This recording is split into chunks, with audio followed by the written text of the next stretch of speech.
উৎসব মুখর ও বর্ণিল আয়োজনের মধ্য দিয়ে কানাডার টরন্টোয় দুদিনের বাংলা বইমেলা হয়েছে। লেখক, প্রকাশক ও সব বয়সী পাঠকের পদচারণায় মুখর ছিল মেলা প্রাঙ্গণ। বিস্তারিত কানাডার প্রতিনিধি আহসান রাজীব বুলবুলের রিপোর্টে। বান্ডেল থাকলে প্রতি সেনমানিতে টাকা বাঁচবে। বিকাশ সেনমানি বান্ডেল কিনে জিতুন প্রতি লেনদেনে। কানাডার টরন্টোর ডেনফোর্থ ডেন্টোনিয়া পার্কের শহীদ মিনারে জমে 19তম টরন্টো বাংলা বইমেলা। 2 দিনের মেলা উদ্বোধন করেন বাংলাদেশি কানাডিয়ান এমপিপি ডলি বেগম। অন্য মেলার আয়োজনে মেলায় 25টিরও বেশি প্রকাশনা সংস্থা অংশ নেয়। মানুষ আসেন এখানে, যারা বই লেখেন তারাই শুধু আসেন।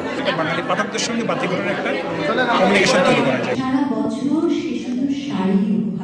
ডন অন ডেনফোর্থ মিলনায়তনে মেলায় ছিল সাহিত্য আলোচনা, কবিতা ও আবৃত্তি কর্মশালা, বইয়ের মোড়ক উন্মোচন ও লেখক পরিচিতি, প্রকাশক পরিচিতি, মত বিনিময়, সেমিনার, গুণীজন স্মরণ অনুষ্ঠান, চলচ্চিত্র ও প্রামাণ্যচিত্র প্রদর্শনী এবং সাংস্কৃতিক অনুষ্ঠান। বাংলাদেশকে পরিচয় করিয়ে দেওয়াই টরন্টো বই মেলার অন্যতম প্রধান একটা উদ্যোগ।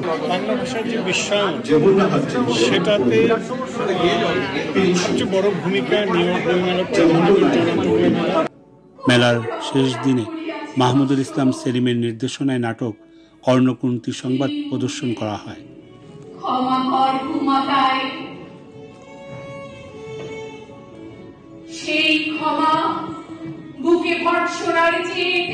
কানাডা থেকে আহসান রাজীব বুলবুল, চ্যানেল আই।